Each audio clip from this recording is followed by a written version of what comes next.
you ever use voice memos? No. So good. I feel like you would be like all over that. I might start now. All right, ready now? Let's do it. Today's guest is someone who embodies the spirit of an energy giver. A native of Vermont, he has shown a deep commitment to the community and soccer culture here in the Green Mountains. A forward thinker and a current associate head coach at UVM, please welcome Brad Cole.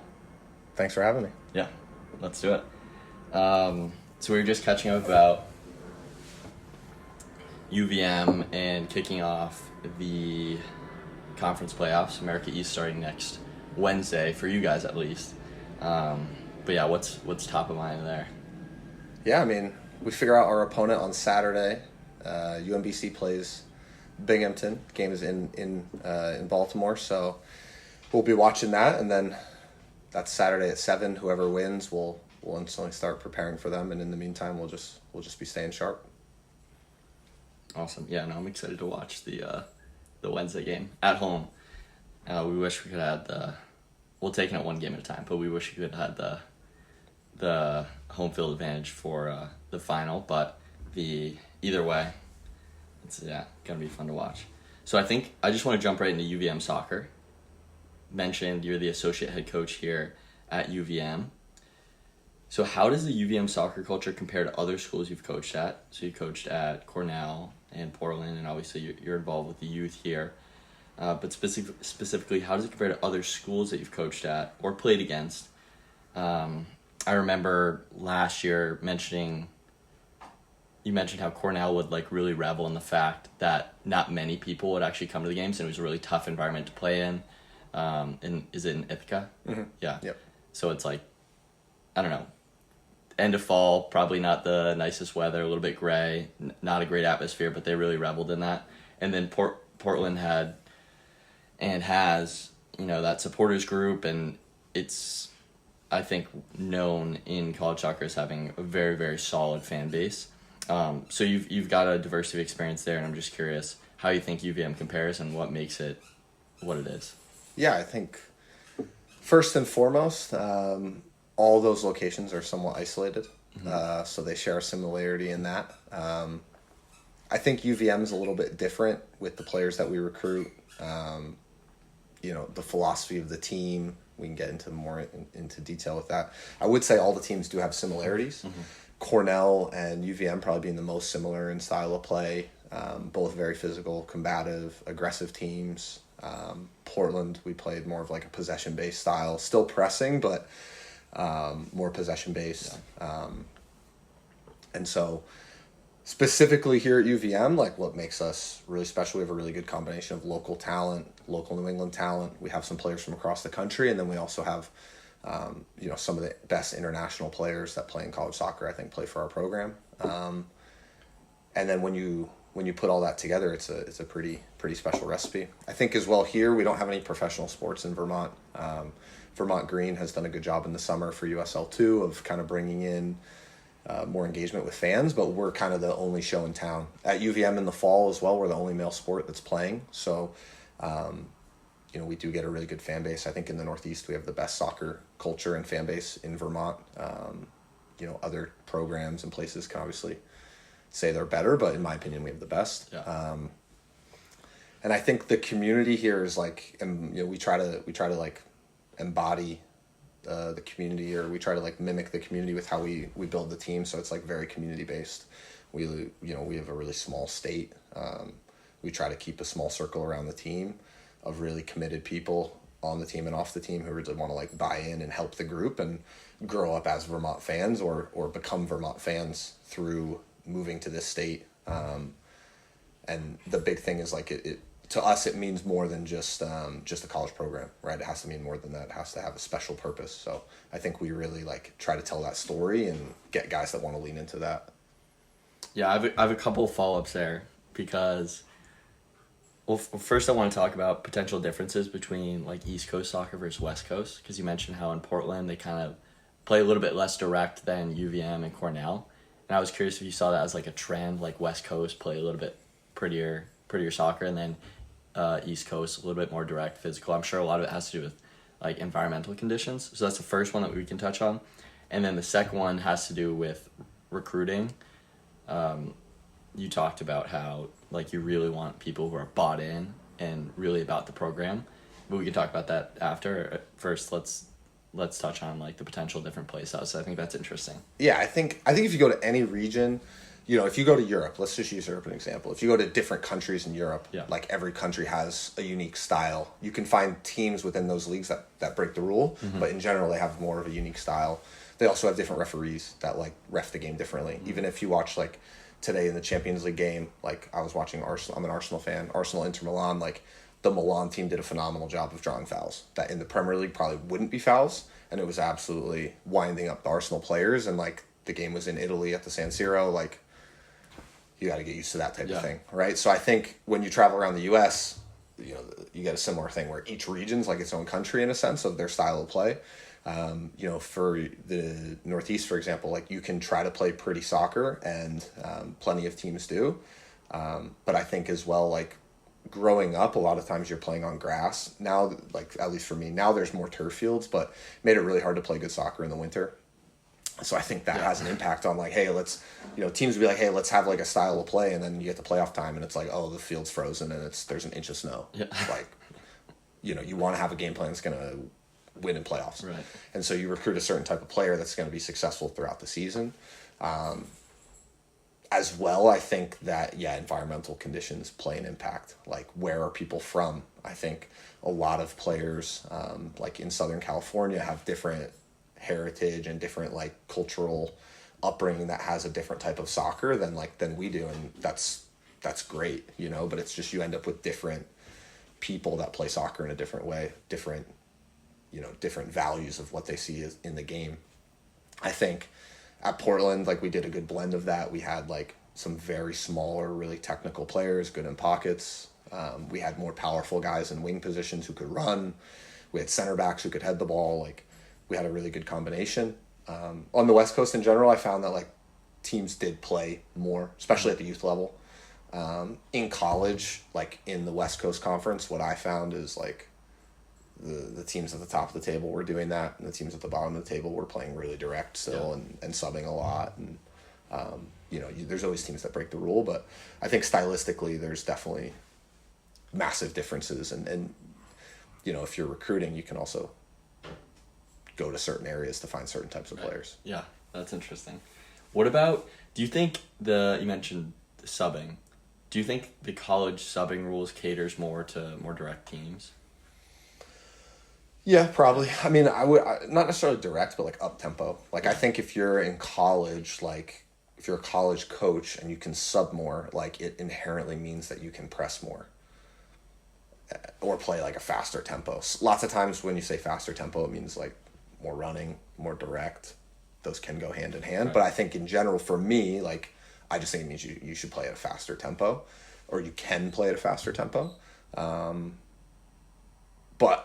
I don't think that necessarily means that you're going to win or be successful, but I do think it lends itself to playing a faster tempo, and the game doesn't slow down as much. At the pro level, the game is faster, but slower at the same time, right? Because the players are more technical, they have higher IQ, so they make the game seem slower, and they can take the air out of the game at times when they need, because they have to pace themselves. But, you know, if you watch the last few minutes or key moments of like a top game, like the speed is insane. Yeah. You know, I think a big thing that we are trying to get better at is like how do we do that within the college game? You know, I think the subbing rules, the new rules are good. Yeah. And then the second part of my initial questions from your first answer was about recruiting, and earlier you had mentioned how you really just want people who are bought in, and I'm sure that's true of all colleges. Like they want people who are really bought in, but when I was with the team, like it was just so apparent that our culture was stronger than a lot of teams.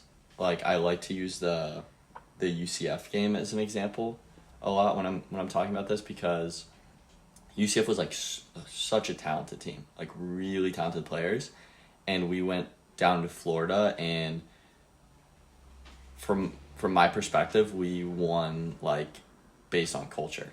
Like we played really direct, and it was just, I don't know, it was almost like it felt like we like willed ourselves to win, and it was just apparent that we had a stronger culture. And so I'm just curious your thoughts on this, because obviously you're a very successful recruiter. You've had ranked recruiting classes in Cornell and Portland. Cornell 22nd ranked class. Portland, I think it was number 4, and have had some really great additions to UVM, like we talked about earlier with Sydney Wathuda, and we got Nathan Simeon. There's a bunch this year and last.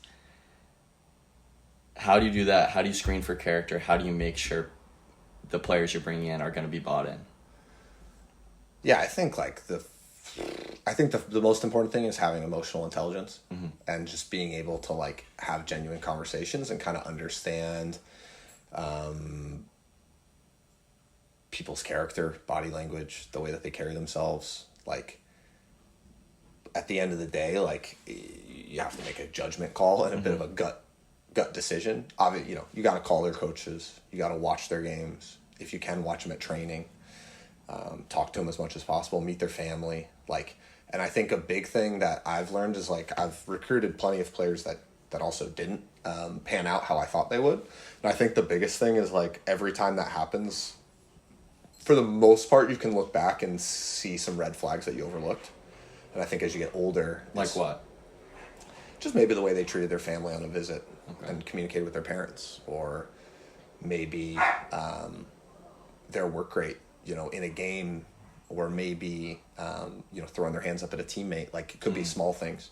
It could be like the opponent's taking a shot and they turn their back instead of taking it off the chest. It could be anything. And if like the reality is if you're recruiting a center back and they consistently turn their back when the other team's shooting the ball, like you should look at that and not turn a blind eye to it. You should be like, yeah, that's probably not going to be conducive to box defending in the 90th minute in the America East Championship game, right? Yeah. So you kind of have to maybe say, hey, they did so many things well, but like there's a couple things that I'm not willing to look past. And I think as you get older and more experienced, you can look past kind of the flashy stuff at times and say like, is the whole picture there? And every player that you sign is going to have deficiencies. That's your job also to improve them, but you also need to find the guys that like want to improve and also understand that every day they need to get better, and it's not going to be easy, and I think a big thing that every place I've been,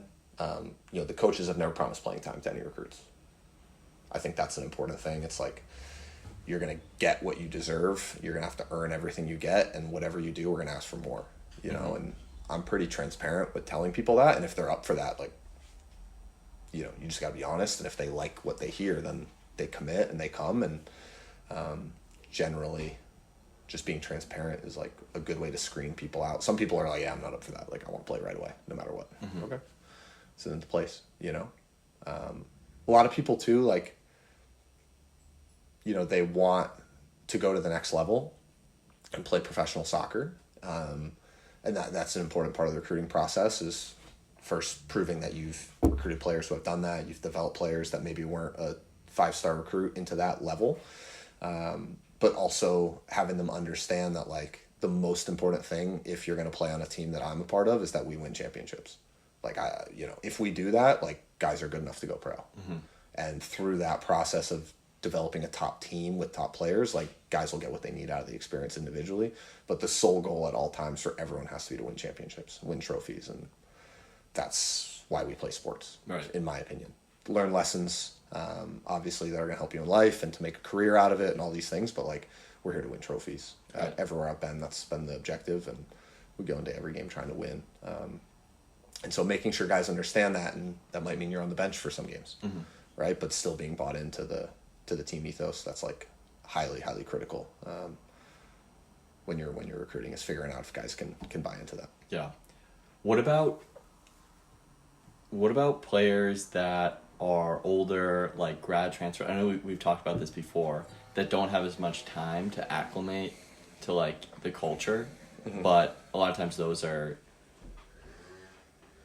in terms of like in-game outcomes, those are like the really high leverage players that you're going to get. the 5th years, grad students. How do you deal with integrating them, making sure that they're not gonna like impact the culture in a negative way? Yeah, I think that's always the tricky part. At the end of the day, they're all still young. Yeah. Right. They feel old, but they're young, right? Like they're still, 23, 24. Like that's still young. So you can still learn, you can still develop, you can still become a better person, right? Like that never stops. The tough part is just the short timeline, right? Mm-hmm. So like you might have a guy and it's like, hey, maybe they'll adapt in a year, but like that's all they have. So I think the biggest thing is like understanding who they are as a person, what they want to get out of the experience, and whether it aligns. Yeah. Do they, for us at UVM, right, we can get players, generally speaking, we might get players who are at a lower ranked team, but they're the best player on that team. Are they looking to go from that team into a team that can win championships and get that as their last year? If that's their goal, like that's who we want. If they're like, hey, I just want to leverage this to go pro, like you might be able to do that, but like there's no guarantee you're going to play here, right? So like, if you want to come here to win games, win championships, this is the right place. Not to come here to just leverage the opportunity for you. And if people say the right things through the process, that's something that we're looking out for. As well, like most of our players that we're signing from the transfer portal or as grad transfers, we've either coached against them at some point in college, we maybe recruited them before they even went to their original school, or they probably play in the summer with someone we know, or we know coaches that know them. So a huge piece of everything is like doing as much background research. So if we see a guy that goes in the portal, we reach out to them, but how many people can we reach out to that know them or have coached against them or have seen them, or like we turn over every rock. And again, like it just comes down to like, what do they want out of the experience? If that aligns with us, then we want them. If it doesn't align, then you got to move on to the next guy. Yeah. That's interesting. I think a lot of it too is like, it's funny, like if you do it well, after everyone's like, wow, how did you do that? And that's great. But I think as well, like people don't see the ones that didn't pan out exactly how you thought they would. So I think, generally when you're recruiting, like you're not going to be 10 for 10. You're not going to be 100%. But you have to do the best you can with the information you have at the time and make sound, smart, safe decisions. And that's the biggest thing. But again, you're not going to be perfect. Yeah. So this kind of ties in with recruiting, but I'm curious what you think of, or I should say, I'm curious, how important do you think it is for an organization, or I guess in this case a team, to be like top down? So people are bought in from the top all the way down to the bottom. That's something I've noticed with UVM, whether it's like the red shirts, the low minute guys consistently coming off the bench, or the starters. Like everyone is really, really, really pushing. And one person I actually wanted to bring up is, it's even true of like, talk about Biss. Yeah. Like Eric Bissell, the manager. Like he came in and like he like seriously contributed as a manager, like really became integrated. And I thought it was just like such a good symbol of like UVM soccer. Like everyone is really playing a role and like actually making impact. So I think that's so cool. And I'm just curious, like how important you think that is to being successful, being like top down. Yeah, I think like there's no job that's not important. Like there's no person who's not of value, and like so many times the people that don't get the spotlight are the ones who are actually doing the dirty work. Mm-hmm. You know what I mean? Like that's my opinion. And so the biggest thing is like, can you get like a group of people pulling in the same direction? And I think like we as a staff, like we try to do a good job of highlighting people who are working in the shadows a little bit, whether that's to the community or within the team. But like, I don't think anyone has like superior status. At least we try not to make that the case. Yeah. Everyone's expected to work hard, and like at the end of the day, like, using Eric, like Eric as an example, he's in his second semester or second year as manager. Then we have a new manager who's a freshman, Eli. Like, they both grew up in Vermont. They both like love Vermont soccer. They love this. They love UVM. Like, they care about the program. It's not like, hey, I just want to like do something to like spend some time. Like, they Get genuinely, a hoodie or whatever. they genuinely want the team to be successful. Yeah. Like, so they're they care, and they're like, integrated too. yeah, like they hang out with the guys. Yeah. Like, they're a part of the team. Like, they don't wear a uniform, but they're a key part of the team. And I think, yeah, as you said, like when you go from them all the way up, like it's critically important. Like, we have some players on the team that haven't played this year that are top players. They're very good. They're going to be very good for us. They're already great. Like, they're very good players, and they're great guys. And like, I think this year, almost more than any year, like the energy that we've had at training and from those guys has been unbelievable. Like, we haven't had a single person that's like frowning. And there's plenty of guys who have tons of arguments for having bigger roles, right? Like, it's the reality. Because we have a really deep team, but I think everyone understands that, like, as coaches, we try to be as fair as possible, and we genuinely respect them as people, and we value what they're doing, and we try to tell them that as much as possible. It's, at the end of the day, playing time is like the actions that mean the most. Yeah. But as a coach, like, I try to tell people this, like, we have 28 players on our roster. We start 11 of them. If the other 17 are mad at us, like genuinely mad and hold resentment, like, we're going to be a terrible team. So, like, everyone has to want to start. Everyone has to want to be the best player on the team, but everyone has to respect where they're currently at and have a pathway to getting where they want to get to. And I think as long as you keep everyone involved in that pathway and like understanding, like, this is your role right now, this is where we're going to get you to, this is the process, you're on track or you're not, here's how you get back on track, here's how you even push the envelope more. Like, as long as you're having those conversations, you can keep everyone bought in. Yeah, that's awesome.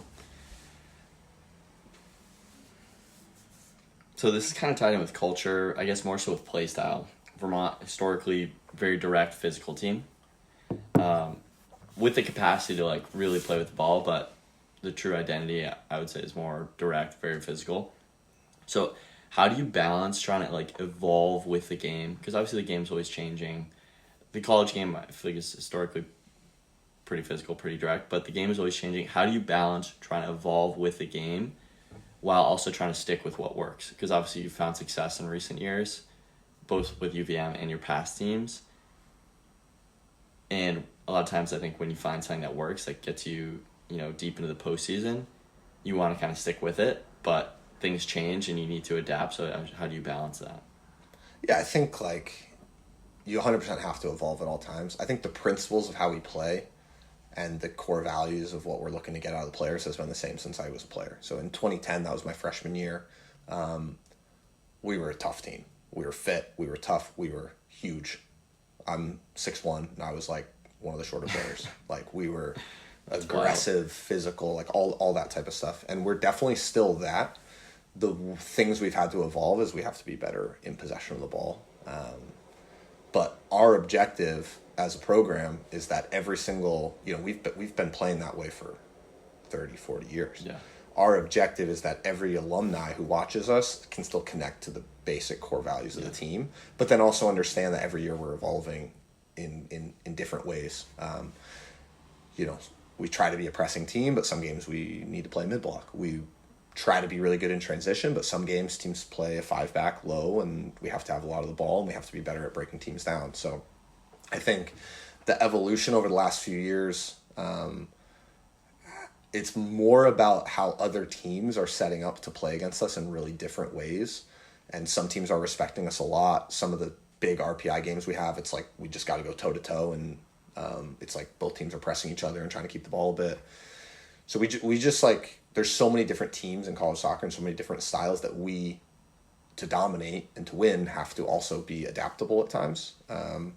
But our core ethos is like, we need guys who are highly, highly competitive in each position. Every single player has to be responsible for defending, winning their individual duels. And we need guys who, like, on the field are going to sacrifice physically more than the opponent in terms of their running numbers, in terms of their duels in the air, in terms of their tackles. Once we get past that, if you have that, like, then we're going to have talented players as well who are on the ball, can do things. But we kind of we don't sacrifice any of that other stuff for talent. Yeah. And that's been the same. Again, that's been the same for a long time. No, I like that. I like the idea of keeping the alumni connected by having at least the core principles stay the same, even if playstyle changed a little bit. That's cool. So we talked a little bit about your coaching involvement with UVM, and I think in a little bit we'll talk more about coaching elsewhere. But I want to stay on the Vermont topic and talk about your experience in Vermont as a player. So obviously you have a really interesting story with UVM soccer, and I was hoping you could share a little bit about that, whatever you want to share about that, and maybe at the end how that impacts you as a coach now, and if your time as a player kind of inspired you to want to coach here, or it was just something that fell into place. I think it's a lot of nuance, a lot of detail to the story. But basically, I grew up in Vermont. I grew up in South Hero, Vermont, which is it's an island in Lake Champlain. I grew up there. Moved to South Burlington, directly across from where Virtue Field is, so you can see the stadium from where I lived when I was in middle school and high school. My bedroom used to face the field, so I could literally hear the old coach Jesse Cormier like blowing his whistle at practice at like 7 a.m. It would wake me up. So like I was around the program a lot. Like when I would go, my brother's a year older than me, so like when we would train, we would just walk across the street and train on their training field. There used to be like 5 fields there. Now it's a whole different complex, but so I grew up around the program. My brother was 1 year older than me, as I said. He was always like more like of just like disciplined person, probably, with like school and soccer. Like he was really like just very focused. So I was kind of always like in his footsteps, like 1 year behind him and everything. So we ended up just like playing a lot together. And then he went to Middlebury College, played there, which is Division III school in Vermont in the NESCAC conference, really good academic and soccer school. Number 1 in the country right now. Yeah, they're number 1 in the country right now. They're very good. A great school, and awesome place. It was really good for him. So I was a year behind him. Ended up wanting to I was either going to play at UVM or I was going to not play college soccer. So I got like a 1 full ride offer from a school, and I declined to even go on a visit from a D1 school. I just was not. I just was like, I'm not going to go out of state to play. I'm either going to play for UVM or I'm not going to play college soccer. Like that's I don't have any interest in playing for something I don't have like a really emotional connection to, and I'm a big team guy. So decided to go to UVM. I literally walked across the street, went into the coach's office, Thanksgiving break time during my junior year, so like around this time of year, and just committed. Went there as like a paying in-state non-scholarship player. Was terrified I was going to get cut in preseason because I just like I didn't know how it worked. And they used to bring in extra players in preseason and like see who was like fit and like who really wanted it. So how many guys did they bring in? I feel like we had like 28 on the roster, probably been like 34. Oh, wow. 32, 30, 34, somewhere around there. And like every day a guy wouldn't show up for training, he'd be like, oh boy. It was very, very competitive in preseason. And this is on Centennial? We would train where Virtue is, but it was a grass field. Okay. Yeah, with no stands or anything. There was no field hockey field there at the time. Okay. It was different. So did all that. My freshman year I played a little bit. Sophomore year, in that off season I became a starter. Played my sophomore season. The summer going into my sophomore year though, like off the field, I just had a bunch of issues. Without getting into too much detail because I don't want to throw people under the bus, but I just had some bad personal dynamics with other people at school that just didn't lead me to like being successful, right? So I go into my sophomore year, did like the soccer stuff was going great. I was a starter. We had a good season, but I just like wasn't going to class, wasn't doing my homework, didn't know what it was, but I just felt tired all the time. Just wasn't happy. Soccer was my outlet. I was killing it in soccer. Things were great. And then I just like go home and like chill out in my dorm and like not go to class. Yeah. I did that for a semester. So the end of the semester came and I just told the coaches like, hey, like I'm just like love soccer, like hate school. Like I'm leaving. And they were like, they thought it was, you know, very surprising. I was kind of like the younger underclassman that was like in the leadership meetings to be a future captain and all that type of stuff and from the area and whatever. So I stopped playing, went and just like was on my own. My parents were like very much just like, hey, like this is your life. You get to make your own decisions. They were helping me pay for like things when I was at school, but they're like, if you're not in school, like you're doing your own thing financially, which was fair. So I got an apartment. I was living in like a closet. It was tough. Got a job at a few restaurants, delivered Chinese food, that type of thing. Did that for basically a year and a half. And at the time I didn't know, you know, I knew I wasn't doing well. I was lying to myself saying like, oh, this is fine. Yeah.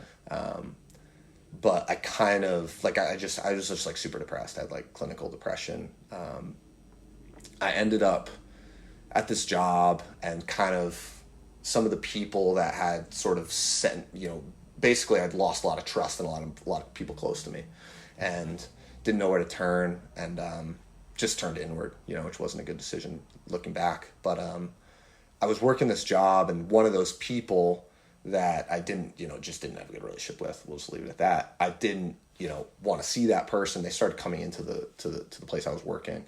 So I told my boss, I said, hey, like you either need to ban that person for being here or I'm quitting. And they didn't know why I was even bringing this up. They didn't know about any of my past stuff. I didn't tell people about it. So they were like, well, like, you know, I was pissed, you're right, the whole situation. So they brought me in the office. They're like, what's going on? I kind of told them, and they're like, hey, you should probably like go see a therapist. Like, it sounds like you should see a therapist. Mm-hmm. So I was like, that was kind of me like, okay, I just quit my good paying job at this restaurant. Everything was going fine there until this situation came up that I need to get out of there. And I didn't want to get another restaurant job because like restaurant jobs aren't great. If you ever want to know why to get a college degree, go work in a restaurant for a few years. So left there and went to therapy. So I got a therapist in Burlington. He's a really good dude. Kind of helped me just like navigate in my own head, like, hey, like why did I go from where I was to like where I am now? Like there was basically two big moments that I didn't take the right decision. And kind of one happened and I quit on a few things in life, and then the other happened very quickly in succession, and I just went like, I turned even more down into a dark path. So I kind of was like, hey, I need to right those wrongs. So I started coaching a little bit. I hadn't played soccer at all for that year and a half, like literally at all. I didn't exercise ever. Like, so at this stage, where are you kind of in your, like, I guess we'll use eligibility, right? So my clock started in 2010. Yep. So I played 2010, 2011. I stopped in after the fall of 2011. So my clock was going. It's now, timeline gets messy, but it was basically 2012 I didn't play. 2013 I didn't play. Now 2013 fall, this is when this is all happening. So okay. That would have been my fourth year of my eligibility clock, but I'd only played 2 seasons. So I had my 5th year in my clock and then potential waiver opportunities for, you know, just mental health reasons why I wasn't playing. But so I hadn't been playing soccer at all. I hadn't been exercising. I was like rail thin, whatever. Just wasn't like at all an athlete anymore. Was just watching a lot of Arsenal games. Yeah. And I started playing on this co-ed futsal team that my old high school coach put together. So I was playing in that, and he was like, hey, come coach like 8-year-olds with me. I'm like, all right. So I started coaching at Nordic. You maybe not 8-year-olds, 6-year-olds, I don't even know. Like the youngest age on like Saturday mornings. And in that facility, Farpost is also there. I grew up playing for Farpost. For Todd Kingsbury, he was my U10 coach, and he's still the director at Farpost. So I would run into him coming in and out of the building. And he was, you know, at some point it was just like, hey, like, what are you doing? Like, why aren't you coaching for Farpost? Like, you grew up here, blah, blah, blah. Like, let's make this work. I was like, okay. So I started doing a little bit with Farpost. And at that point, my therapist and all this was just like, hey, like, you should you have some things that are unresolved with how you left the team and that type of stuff. Like, why don't you, like, let's just get past all that. And I was like, okay. So I called Jesse Cormier, who was the coach at the time, who I have a really good relationship with, always did. And was like, hey, can we have a meeting? He was like, sure. So I go in for the meeting. I was just like, hey, like, I just want to apologize for why I left the team.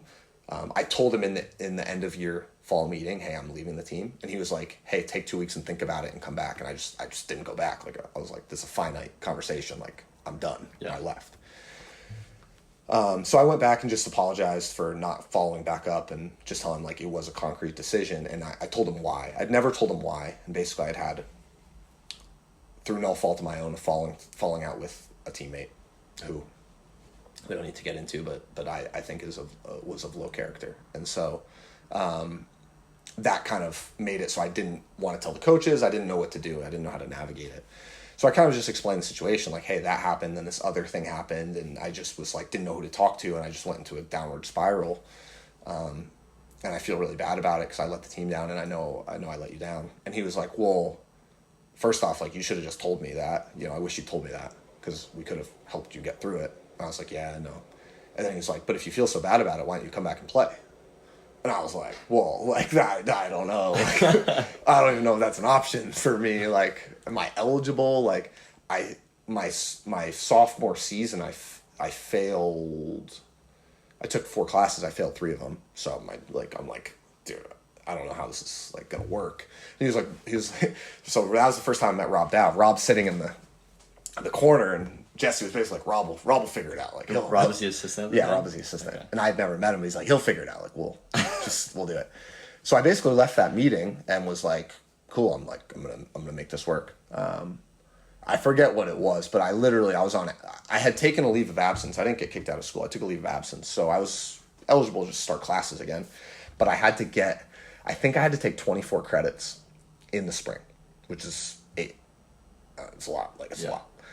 Normally you take, I think, like 16. 16, yeah. But I had to get a certain GPA and a certain amount of credits to become eligible. So I had to get straight A's in 24 credits. It was 21 or 24. 8 classes. Yeah, it was crazy. So I was basically just like, you have to train, you have to go to class, and like there's no time for anything else because I had to get A's to get my GPA above like whatever you need. Like, when it was a crazy situation, but they were like, you have to get this. I was like, okay. So I got straight A's. I had to get my GPA up, but I was also on such academic probation that it was just crazy. I had to get straight A's in 8 classes or something. So I did that. Then I took winter term classes, all this stuff. Wasn't eligible to play in games in the spring, so I was still coaching full time. And long story short, yeah, like I ended up coming back. I played my 3rd year of soccer, which was in my 5th year of my clock.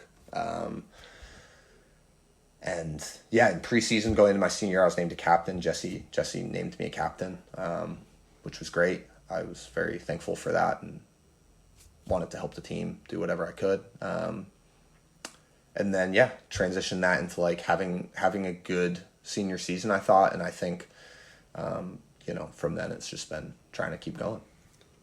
And you had that senior year when you came back, was it against Binghamton?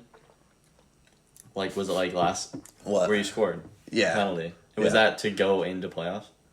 Or was that in the conference playoffs? No, it wasn't our last conference game, I don't believe. It was their homecoming, so that's normally like their second or third game.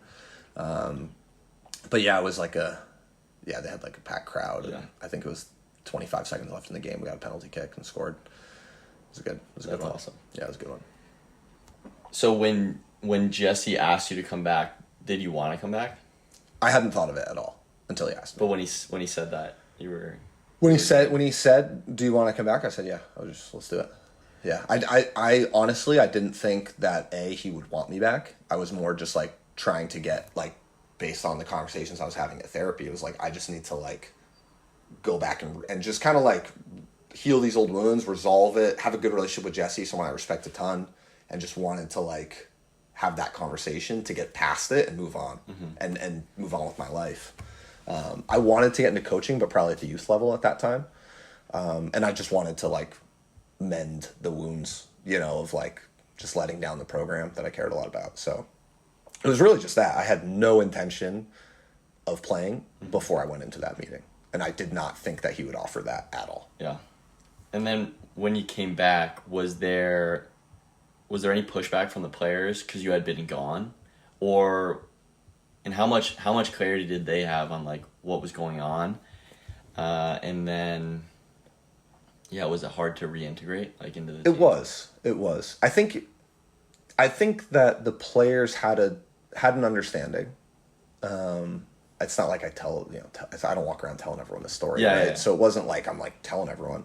There was a newspaper article about it, so people definitely like had access to the information. Yeah. It's not secret. But it was hard to integrate. Not from a playing standpoint. I was fine to play, and I just picked up where I left off and took a little bit to get fit, but it was fine. It was in the off season, right? So like I had the runway to get fit. Probably wasn't the best first few sessions, maybe, but it was all good. It was hard. It was hard to integrate. I think the team had some really strong personalities that were a little bit younger, really good players, good guys, and they had like a team dynamic that was working for them. And I came in, and I'm a natural like vocal person, leader, very intense. That entire spring I wasn't eligible for games, so I was playing.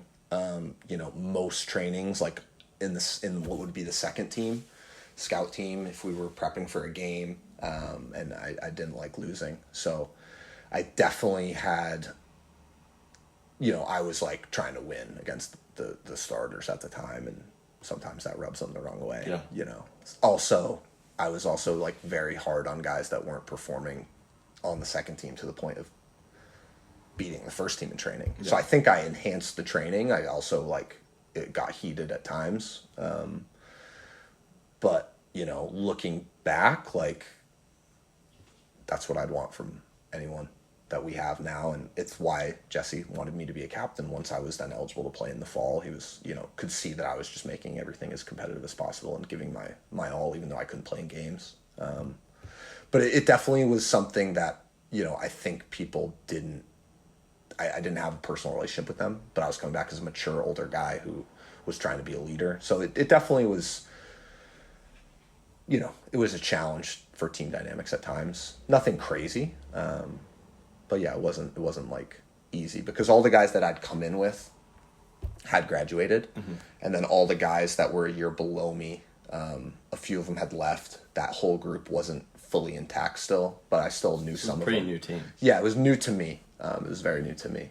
One thing that was helpful, there was a kid that I grew up with named Skylar Davis. I played club soccer with him. He went on to be on the U.S. ski team, or trying to be on the U.S. ski team. I don't know the exact details of it all, but he was like on the World Cup circuit for skiing, that type of thing, for cross-country skiing. He's a Vermont guy. That ended up, he wanted to leave individual sports, come play college. And he wanted to play at UVM. And I remember when I decided to come back to UVM, Jesse Cormier called me and was like, hey, should we take this guy? You played with him growing up. And I was like, well, I haven't played with him in like 6 years. Yeah. I don't think he's played soccer in 6 years, but you absolutely have to take him. And he's like, that's an absurd response, but okay. And Scott, he was just the kind of guy that like, he's a Vermont guy. Like he's a winner. Yeah. You got to have him. He's fit. He's a winner. He's a competitor. That's the kind of guy we need. Yeah. He's awesome. Wait, so So Skylar came back at this exact same semester as me. He was a freshman, same age as me. I was a junior. And he reached out to the coaches? Yeah, he did. Yeah. Okay. Because he wanted to come to UVM. He wanted to go to college, and he was just like done with being on like an individual sport. He wanted to be on a team again. Wow. And so he just reached out, and they were like. And he hadn't been playing like in a while. No, I don't. Maybe he played like high school or something. But this was now 3 or 4 years. But he was doing. He was pursuing an Olympic spot, so like there was like a grace period of like he, you know what I mean. He wasn't a professional athlete. He was trying to be an Olympian, so like your eligibility clock is extended for. How did he do? He became a captain. Did well. Wow. I don't think he was ever like the star player on the field or anything like that, but he was a massive part of the team's culture, really the team's identity.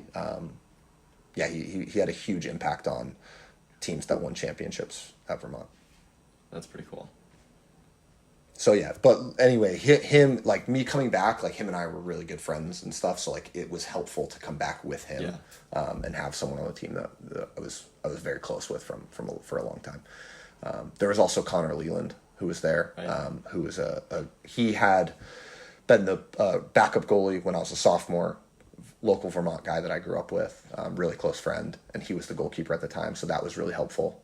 So there were guys, I could name more, that I did have really close relations with just starting, but it was still, there was a whole group of guys that I didn't have that with. Yeah, and Connor was obviously the goalkeeper coach last year. Yeah. So you mentioned some of that, your competitiveness in training, like rubbing off the wrong way, I guess, on some teammates, but really elevating the level of training. How do you bring that type of competitive spirit and translate it from playing to coaching? Because obviously, like, Vermont, I guess I haven't been a part of other college soccer programs, but training at Vermont, it's like it's intense. It's very intense. And I imagine the intensity has a lot to do with the culture, but a lot to do with also what you bring to the table with that competitive spirit. So yeah, how do you translate that spirit, the fire, from playing to coaching? Yeah, I think as a player, I was always very vocal, so like it's kind of natural as a coach. I think the biggest things that like I preach is like just we need guys who are never going to give up on any plays, on any moments. They're not going to throw their hands up at their teammates. They're not going to take a break if they make a mistake. Like all those things are critical, and like within training, we replicate that in a lot of ways. Me in particular, like I think if you asked our team, like they would say that I'm intense, probably. I'll yell, not like berate people, but like I just yell a lot about like what we need to be doing, how intense we need to be. And I think like at the end of the day, like I try to bring infectious energy to what I do, and I try to be very consistent with how I act and behave, and try to be like a really solid foundation and a rock that like people aren't guessing what I'm going to bring to the table that day. It's going to be this every day. And like what you see is what you get. I'm going to be my authentic self. I'll laugh with you. I'll cry with you. I'll make mistakes. I'll yell at you. I'll tell you need to be better. I'll tell you you're killing it. I'll tell you how much I believe in you. Like I just try to be as authentic as possible every day. And at the end of the day, like that for me is what I try to bring.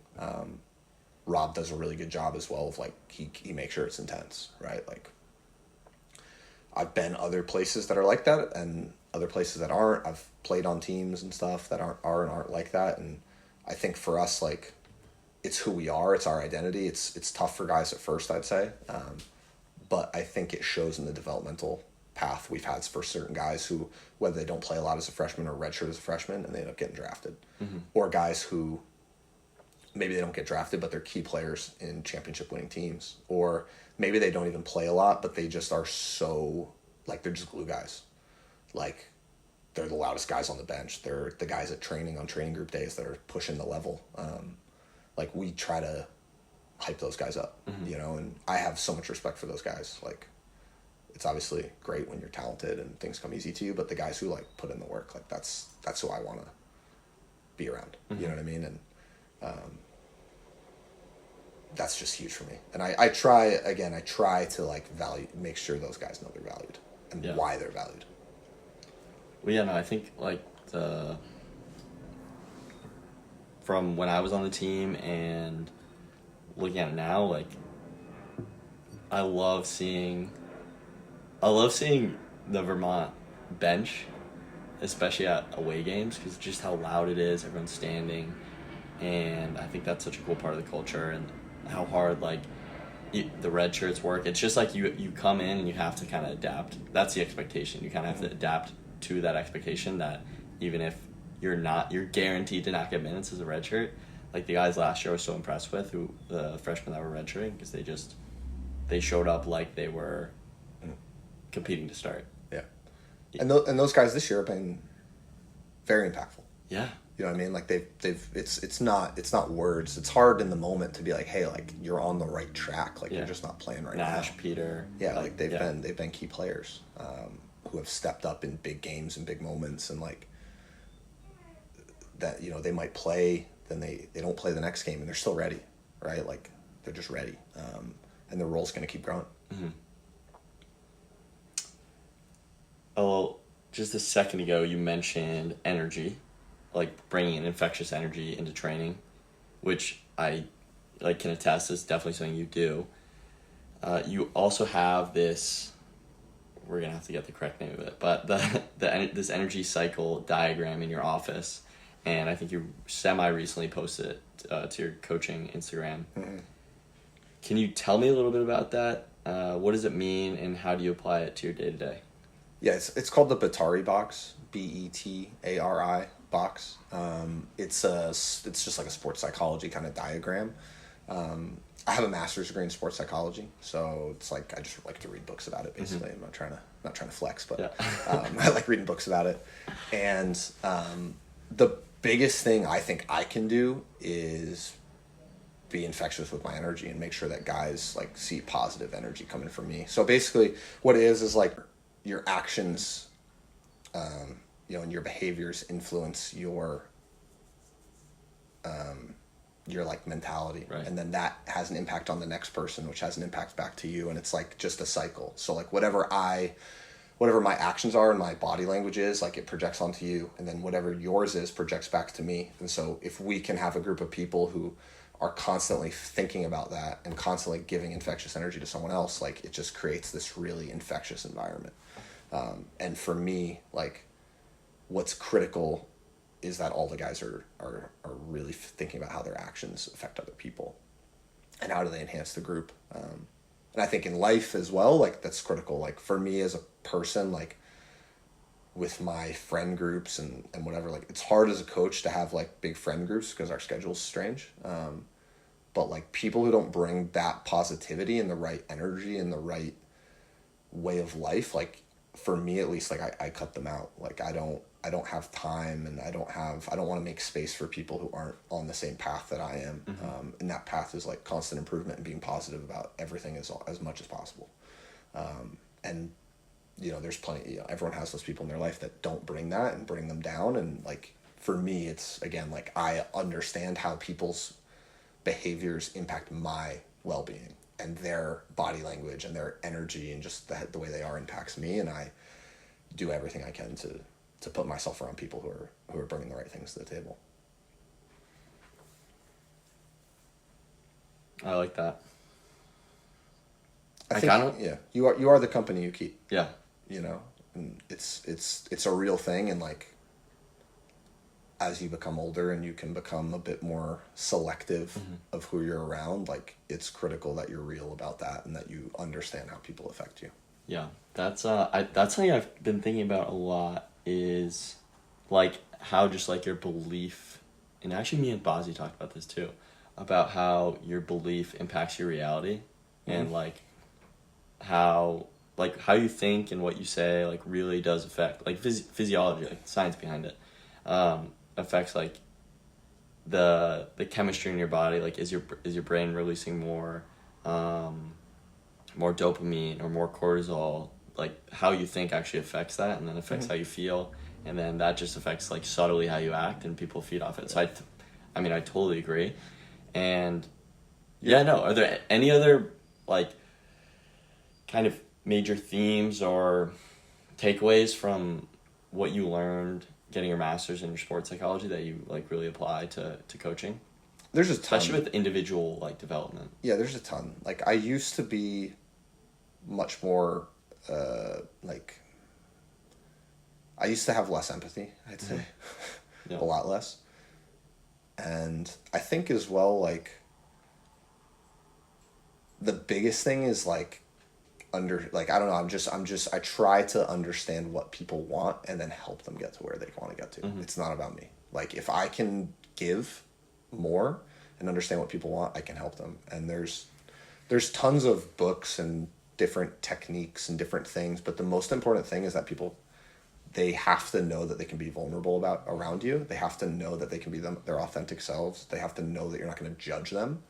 But they also have to know that you're going to hold them accountable to high standards, right? And so it's a combination, but I genuinely, I talk to guys all the time, like, if you make a mistake, I'm not going to be mad at you. I'm going to try to help you fix it. Like, it's your life that you're living. And if you make a mistake that's bad enough that you're in genuine, deep trouble, like, I'll be disappointed, but like, I'm going to try to help you. I'm not going to, it's not something to hide from me. It's not something that we're on the same team. We're trying to get you to the same place. I'm just here to help. You know, and if they, you know, that's kind of just how I try to operate. But yeah, there's a million things. It depends on what situation each person's in. But I think a huge thing is that the mentality that people bring to things is as important as anything. And understanding how you can like put yourself in the right mental space to perform is everything. How to be a happy person, how to have balance. I think a huge aspect too is like your brain doesn't have the ability to tell what's real and what's fake. You're like, you can daydream things and your brain thinks it's real. Mm-hmm.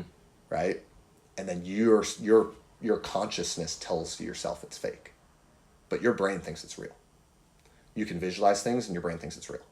You then say that was a visualization, that wasn't real. But that's how all that stuff can trigger different chemical reactions in your brain. Yeah. And so if you are allowing negativity in, like your brain, you know, whether you're visualizing bad things, your brain thinks that really happened. It thinks it's real. You then have to tell yourself, well, that didn't happen. But you've already started this chain reaction of dominoes that's creating a negative feedback loop that you don't want. So like, just being really process oriented, focusing on little details, but not over focusing, right? Like just trying to get into a flow state is the key. And getting into a flow state is different for each person. But that's the biggest thing for me of what you're trying to get to in life is like, how can you be in a flow state and how can things feel natural and comfortable and organic and, you know, like you're not overthinking everything, but you feel confident about what you're doing. Right. Yeah. No, I love that the visualization one is big, I think, in sports, and I'm glad you brought that up. I guess I have two kind of follow-up questions off that. Did you have access to like sports psychology resources when you were a player? I know you talked about like being in therapy, which is like adjacent to sports psychology, but did you have access to that when you were a player, or were you using any of these things? And the second thing, this is kind of random, but I just thought of it when you were talking about visualization and how, you know, your brain doesn't have the ability to really decipher what's real and what's not. I'm sure have you seen like the headset, like the VR headset where you can actually like be in a game? Yeah. What do you, we'll talk about that, but I'm curious what you think of that and if you think it's actually like a legitimate. Yeah. What was the first thing you said? If you had access to sports psychology resources when you were a player. I didn't use it. I don't know when it was. We now have two full-time sports, sports psychology people who work in the department. I don't know when that was. I should know. It was when I was a coach, I'm pretty sure. But I didn't use any resources like that when I was a player. It would have helped me massively. Do you use it as a coach? Is that common? I personally don't. I think it would be very helpful. Yeah. I don't know how common it is. I think, I don't want to, contradict what I'm saying before. I think for me, I get a lot of value in like reading a lot of books about it. Okay. That is helpful for me. Books, podcasts, about sports psychology stuff and just being and trying to be in peak performance.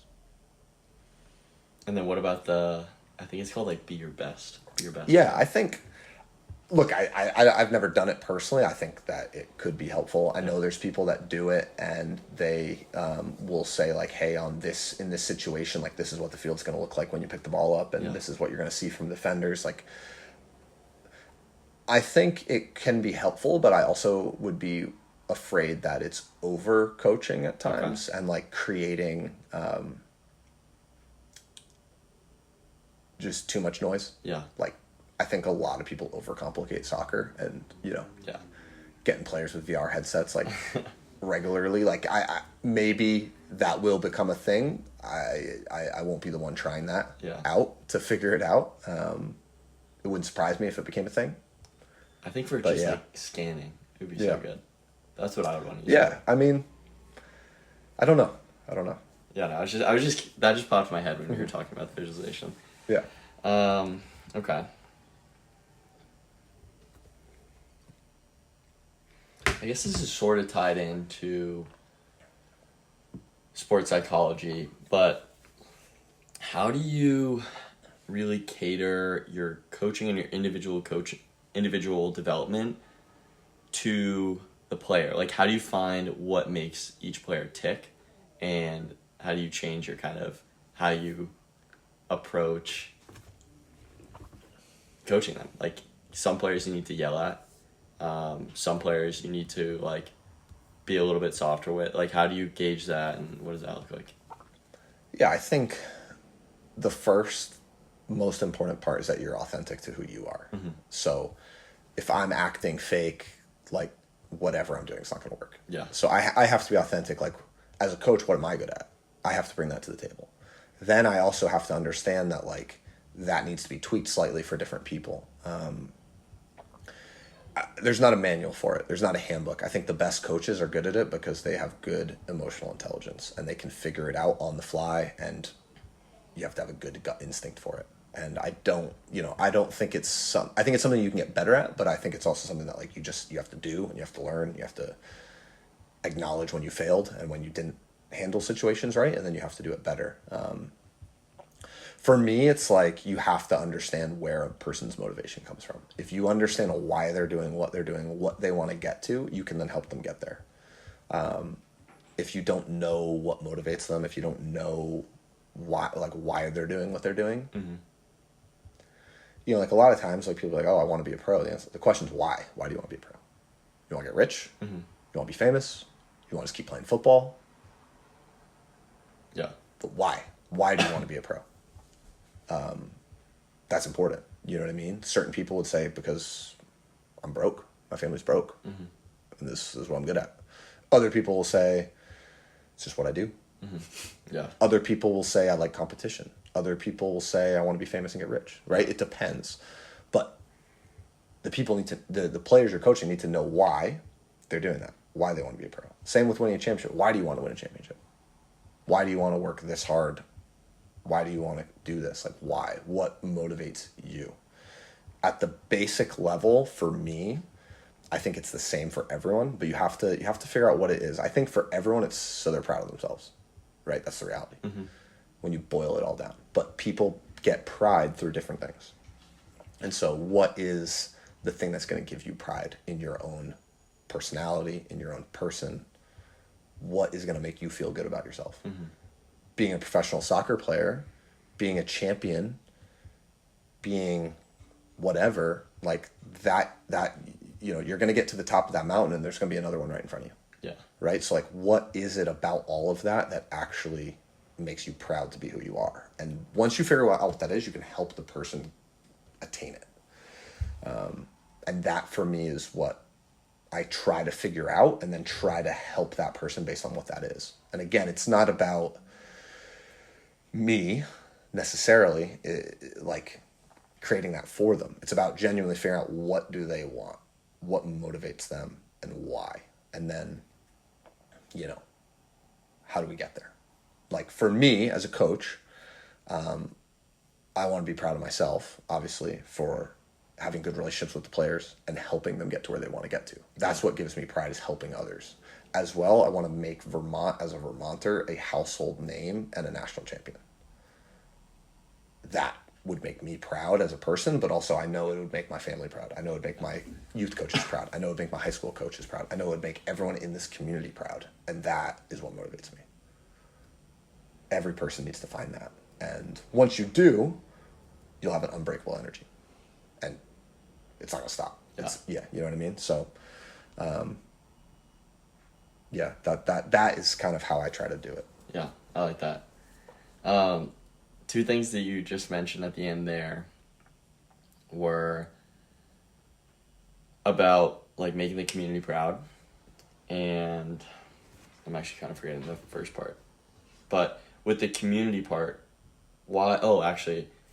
it was about making Vermont like a household name in soccer. So I'm going to start there.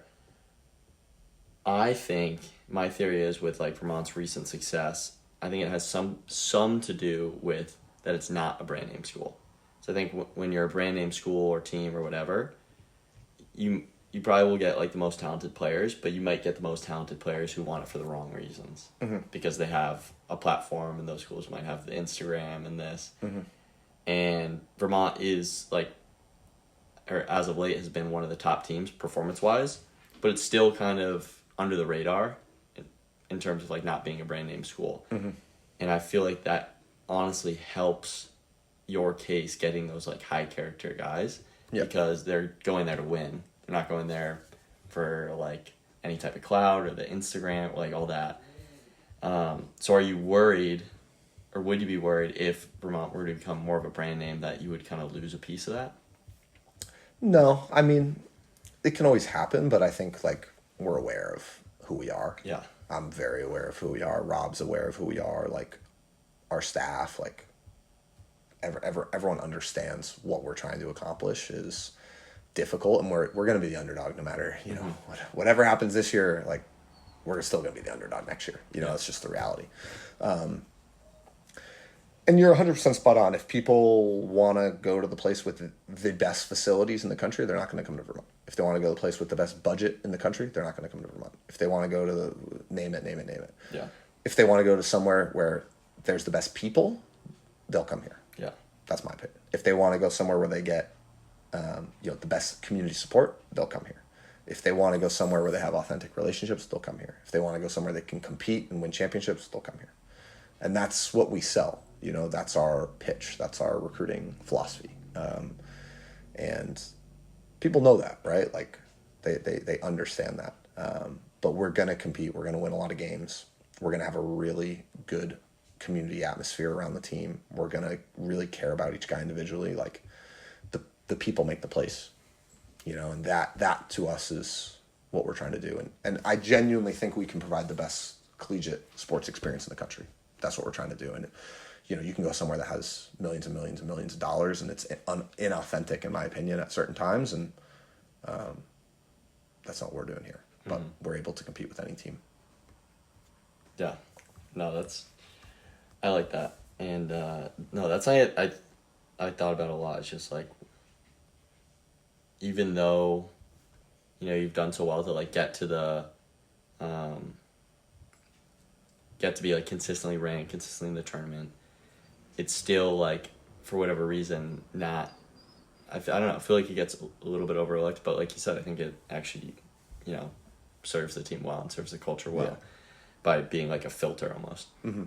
And then my second question from earlier had to do with the community, and like you were saying, you want to make Vermont a household name to make the community proud.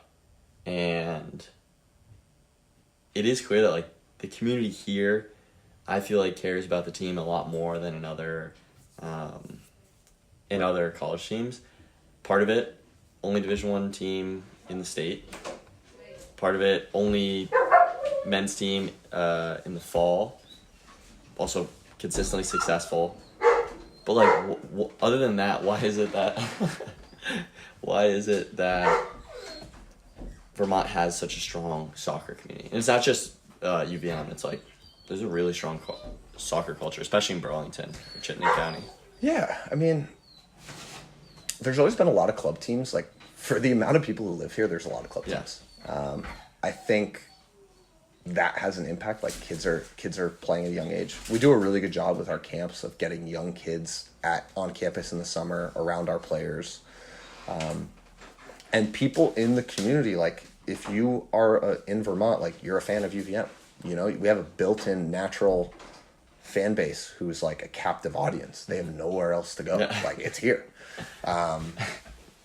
You know, so, and I think as well, like, to get pretty deep about it, like, Vermont has a massive, massive culture of supporting in-house. And what I mean by that is, you know, my girlfriend moved here from Oregon. So I met her when I was in Portland. She moved here. And the first time she came, we go to the grocery store. She's like, this place is a cult. Like, everything in this grocery store is from Vermont. Yeah. Like, you can't, like, what is going on? Like, everywhere. And then you go, like, everywhere you go, it's like, everything's made in Vermont. Like, people, like... Local. Yeah, local. Yeah. Like, oh, I want to go get a beer. Like, it's a Vermont beer. Oh, I want to go get a soda. It's a Vermont soda made at some guy's garage. Like, I want to go get cheese. It's Cabot cheese. I want to get ice cream. It's Ben & Jerry's. Like... top to bottom, like, you walk around anywhere, like, it's just Vermont products. And people just have an ingrained community aspect of, like, local. Keep it local. Yeah. Local sports, like, and that, like, that's why I love it here. Yeah. That's why people come here and they stay here. That's why it's so unique. Yeah. It's just, like, an ethos of the state that we try to then, like, embody, you know? That I never made that connection. That's first of all, very true with like all that. Everything's locally grown, all that. But I never made that connection with like the fan base. That's interesting. And I'm sure that is actually a big reason for it. And I think too, like people want to see winning programs. We've been winning, so that's helpful. But people also like, I think they appreciate that it's difficult what we're doing. Yeah. And they want to support it. And you see the same thing with any, all Difficult the teams. how, what do you mean? Difficult in the sense that we're underdogs. Okay. Yeah. Like I mean, look at like UVM teams punch so far above their weight because we have the special sauce here. Yeah. Like we genuinely do. Yeah. Like it's just the reality. Like, and the teams that perform, like they get a lot of support. Yeah.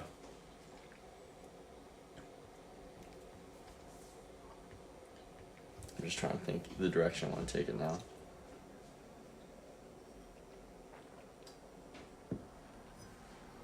So let's see what we covered. Talked a good amount about UVM soccer, a little bit about coaching, sports psychology. Oh, I kind of want to talk about more a little bit about your playing career, but after UVM, because I know you went overseas. Yeah. So can we talk about that? Yeah. Just give a high level overview of where you played, your experience, and you also transitioned into coaching while you were overseas, right? Oh, yeah. It was simultaneous. Yeah. Okay.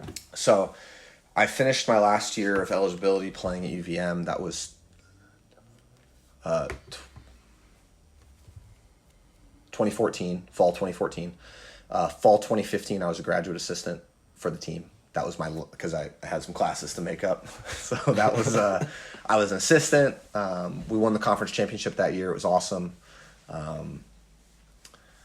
In that year, then I was graduating, and I wanted an experience of going abroad. My brother, as I told you, went to Middlebury College. He did a semester abroad in Denmark. I went and visited with my family for a week. He loved it. I was like, I told my parents, like, I gotta do that too. Yeah.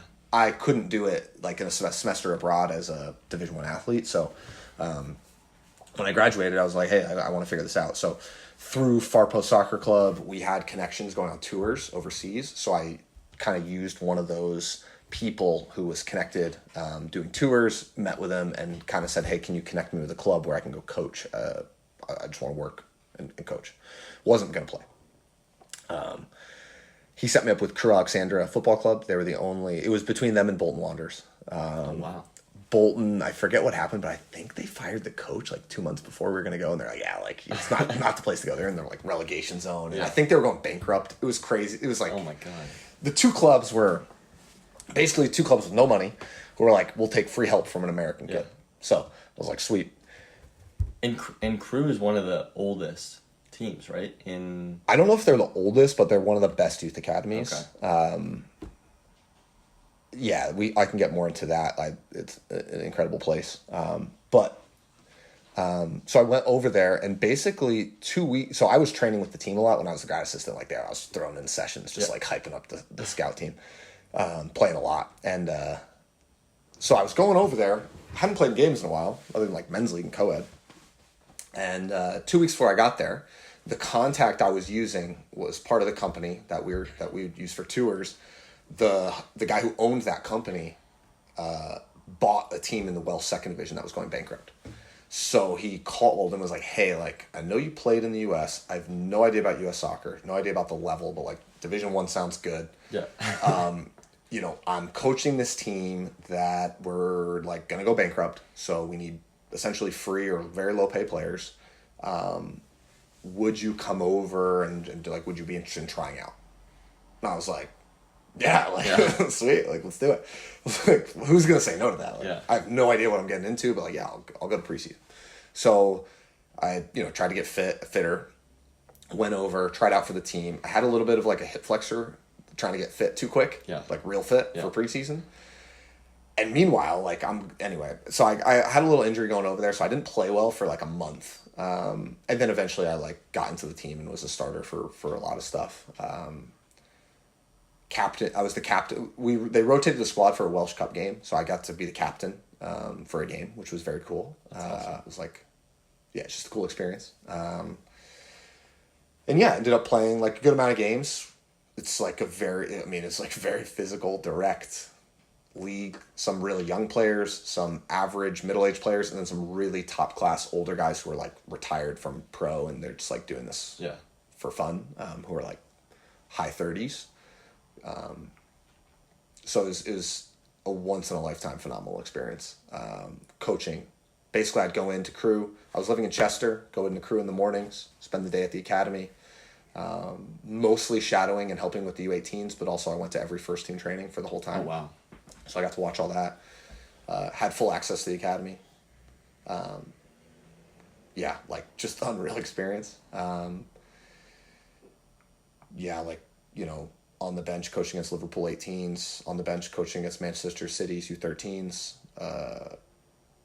you name it. Any cool names there in the Liverpool 18s? And there's got to be some in the city. I didn't know their names at the time. It wasn't like the kind of thing where like you're like, hey, who is it? Like we were just focused on trying to perform. I remember when we played City, Emil Heskey's son was on the team. Jabril Cisse was on the team at crew. Tons of guys, yeah. How old would the City U13s be now?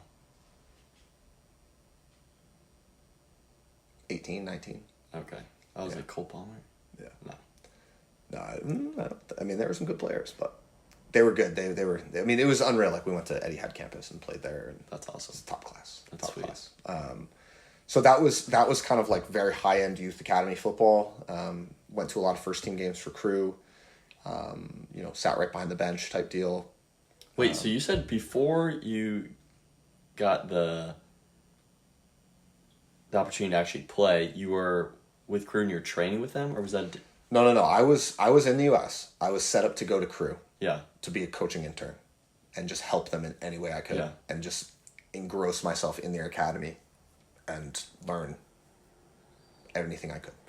Then 2 weeks before I was gonna fly and just do that, that's when the guy called me and asked if I wanted to play in the second division in Wales. Okay. So because basically I was living in Chester and this guy was setting up, helping me find this apartment and the crew thing, and he's like, hey, like, crew's like a 25-30 minute train ride from Chester, and then Buckley is a 20-minute bus ride from Chester into Wales, because Chester's on the border. That was with the like older ex-pro guys and the... Yeah. Yeah, okay. That's awesome. So, yeah, so then basically I was at crew in the mornings, and then we would train 2 or 3 times a week at Buckley, and then play games on the weekends. Level? Like what? And this is in Wales? Yeah. Wales, football, super small country. Facilities would be comparable to like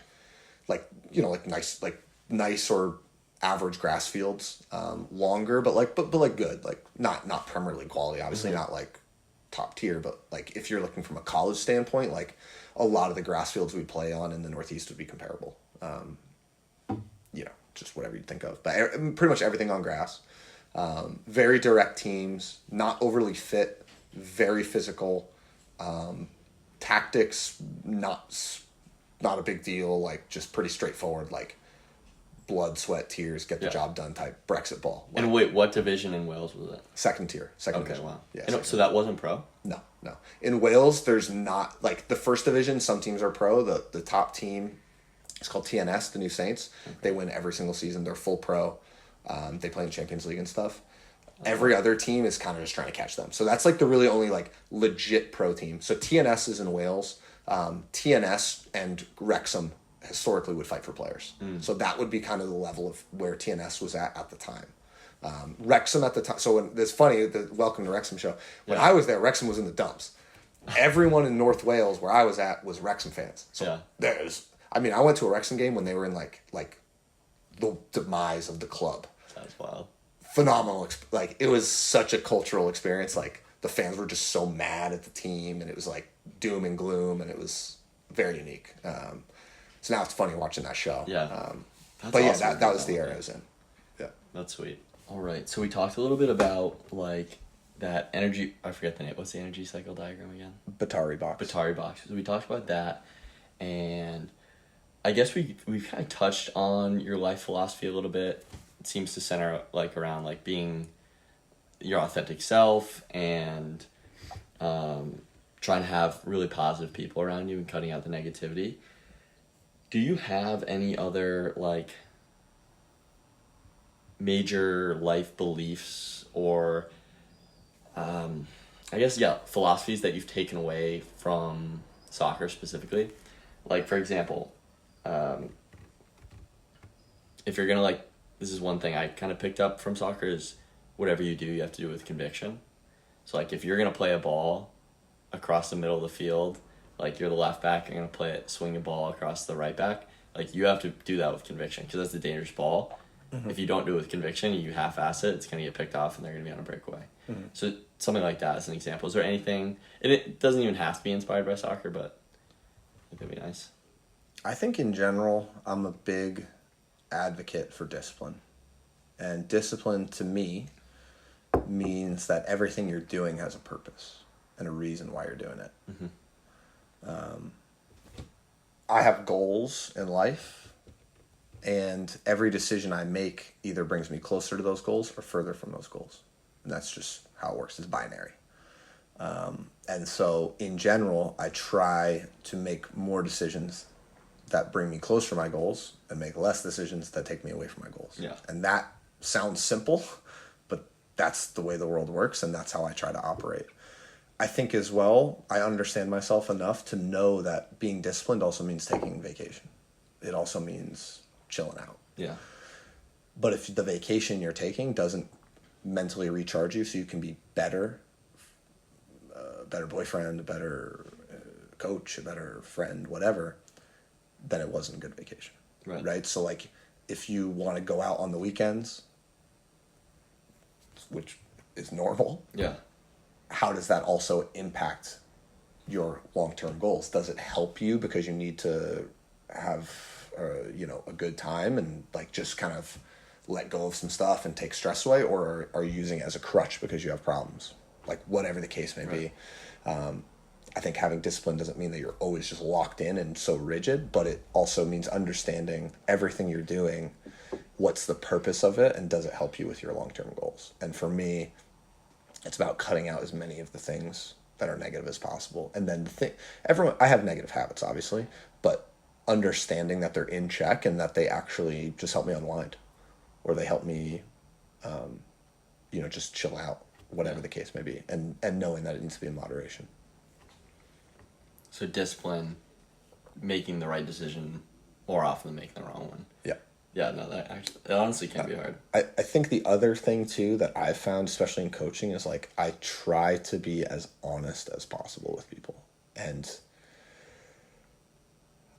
it's really hard sometimes, but I try to be as honest as I can and tell people what they don't want to hear sometimes. And I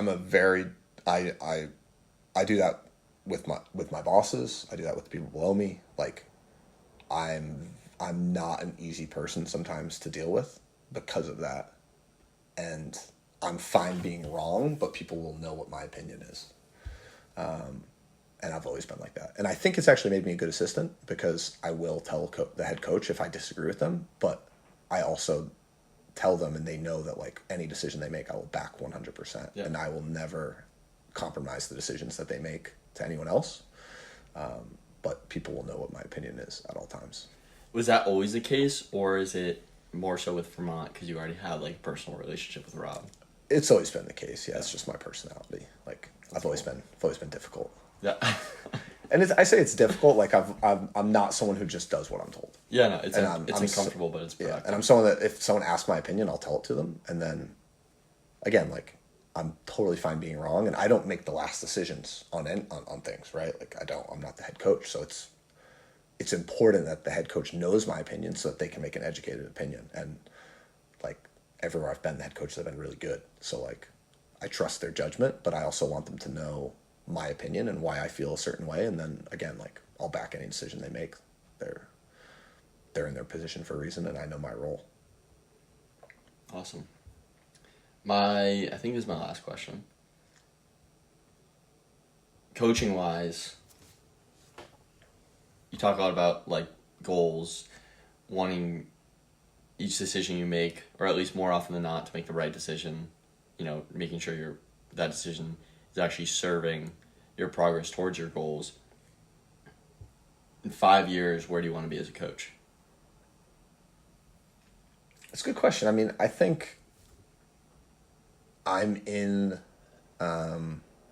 I'm doing what I'm doing because I want to be a head coach, right? Like I don't want to be, my life goal isn't to be the associate head coach at Vermont, right? Right. Like, right now is a really good position for me. I'm learning, I'm growing, I'm pushing myself. Like, I'm very thankful and happy with where I'm at, but it's not like, hey, I want to be this forever. In 5 years, like, my hope is that I'm just still in a position where I'm pushing myself every day. If that's in my current role and I'm content with it, that's great. If it's a head coach here, that would be great. If it's a head coach somewhere else, that's great. I have no intention of leaving here for anything other than a head coaching job.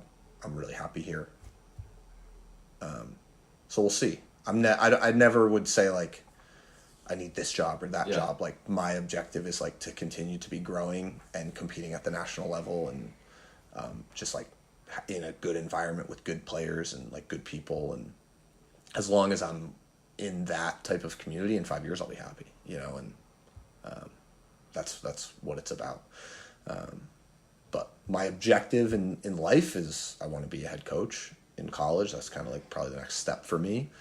But I also wouldn't put a ceiling on what I'm going to do. Like, if a better opportunity or something comes up that is in coaching that I think is a step up that's going to challenge me, like, I would take that too, if that's a horizontal or something move into the pro game, or I don't know, like, whatever happens, and I'm just trying to do the best I can right now. And when opportunities have come up previously and they're the right ones, I've jumped at them and it's led me to the right place. So I'm just going to keep doing that. Love it. No, I mean, you summed it up kind of in your first sentence.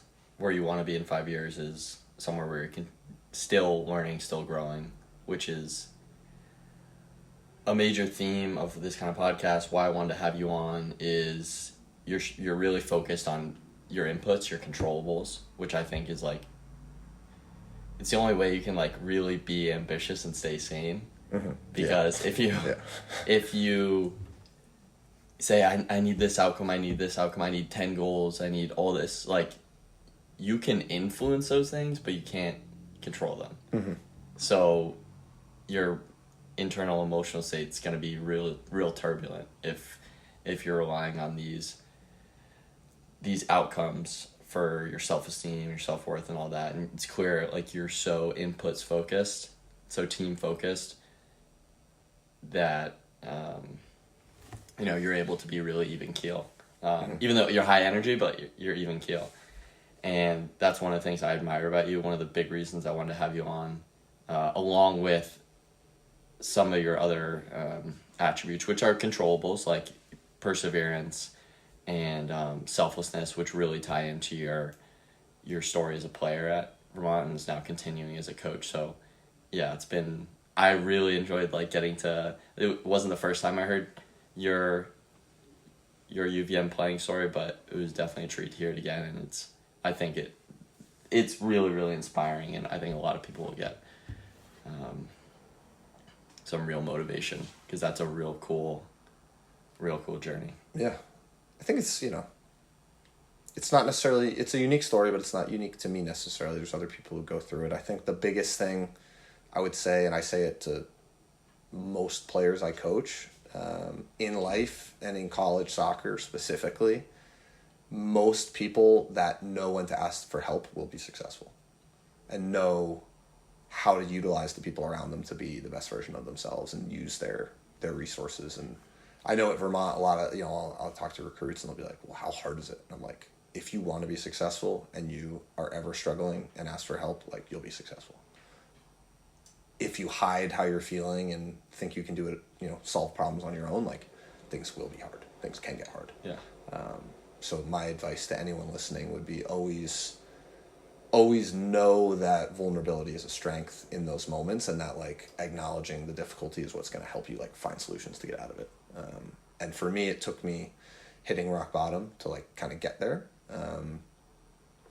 But from the day that happened to now has been amazing. There's been dark moments, obviously, since, and bad days and whatever. It's the human condition. That's life. But I've learned a lot of coping mechanisms of, like, how to utilize people around me and what activities give me energy and make me feel good. what people make me feel good and what people don't. And, yeah. Awesome. Yeah, no. Well, thanks for sharing all that and everything you shared earlier. It's been fun to learn more about you. Yeah. Yeah, appreciate you taking all the time to do this, and took me like 30 minutes to set up, and I was like 30 minutes late. It's all good. So yeah, well, you got a game to watch in 2 minutes, so we'll wrap up there. Go Cats. All right, Cole. Thank you. Thanks.